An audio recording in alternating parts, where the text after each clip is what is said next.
Hello everybody and welcome back to PAPI English. This is the place for practicing and perfecting your English. In this lesson we're going to be looking at some phrasal verbs. Remember, phrasal verbs are verbs with a preposition which creates a new verb with a new meaning. And we're going to be looking at phrasal verbs with sit and stand. Now the most obvious phrasal verbs are stand up and sit down. Okay, but there are other phrasal verbs, for example, sit back, which can mean to relax, okay? But I'm putting my back on the back of the chair. I'm sitting back, but somebody might say to you, relax, sit back, take it easy. You can also stand back.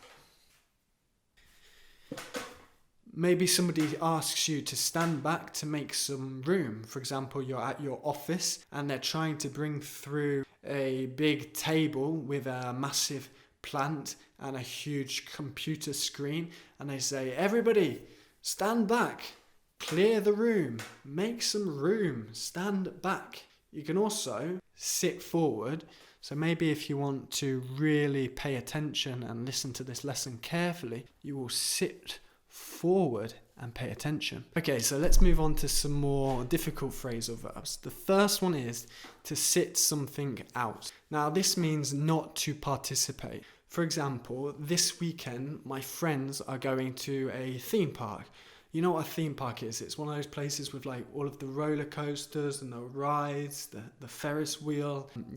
Anyway, I hate theme parks because I'm scared of the roller coasters. They make me feel sick, okay? So I'm going to sit out the trip to the theme park. I'm not going to go. I'm not going to participate. I'm going to sit it out. Another example, the other day we're playing Monopoly. Monopoly is the most boring game ever. Tell me if you agree with me or not. But it's so boring, it's so long. I don't get it, I don't understand it. We played one game of Monopoly, it took like 5 hours, and then everybody wanted to play another game. And I said, sorry guys, but I'm going to sit this one out. I'm not going to participate, I'm not going to do it.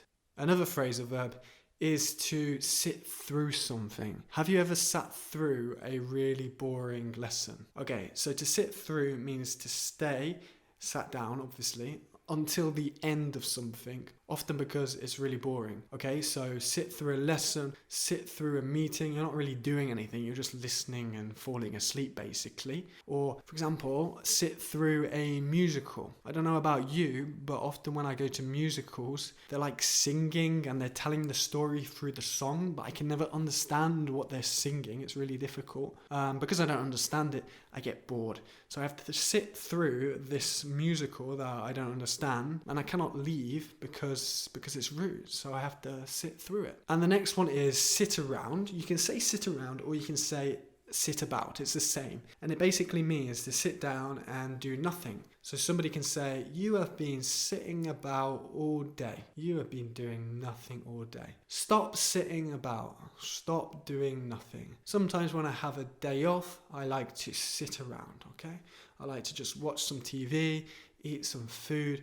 I don't even get out of my pajamas. I stay in my pajamas and just sit about. This next phrasal verb is a little bit more specific, but I'm going to give you an example of when you would use it. It's to sit in on something. Now, when I was teaching English in a school, sometimes my boss would sit in on my lesson.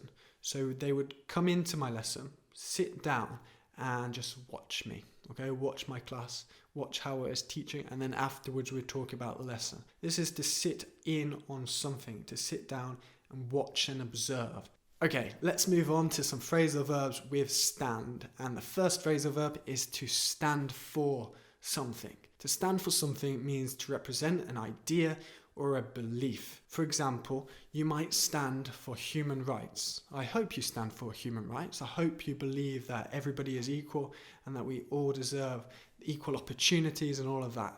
So let's stand for human rights. You can also use stand for in the negative. You would say, I won't stand for talking in my classroom. This has a different meaning. It means I won't tolerate talking in my classroom. Talking, no, I won't stand for it. If you talk, you leave the classroom. Goodbye. See you next year. Let's talk about the phrasal verb to stand out. To stand out is to look obvious, obviously different to everybody else or everything else. I stand out sometimes because I'm tall, so if I'm with like a lot of people who are not short but shorter than me, I stand out. Stand out can be a good thing. You want your English to stand out because it's really good, okay? If your English stands out, it's like, wow, it's really good. It's better than the rest. You're speaking amazingly. Also, when you're applying for a job, you want your CV to stand out. You want your CV to be like amazing so that it's better than all of the other candidates, okay?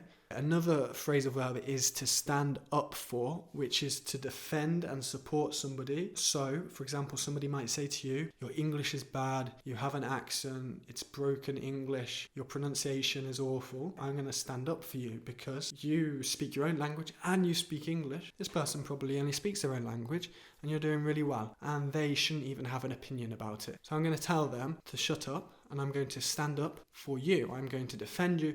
I'm going to support you. Another important phrasal verb with stand is to stand in for, and this means to replace somebody, for example, in a job position, just for a short time, not forever. For example, I'm sick, so I can't teach English, so I'm going to ask you to stand in for me. You're going to replace me in my lesson because your English is amazing. So you're going to teach my students, my teenagers, some English. You're going to stand in for me. You're going to replace me until I can come back. And the final phrasal verb of this lesson is to stand by. You might have heard the song, Stand by me. Oh, stand by me.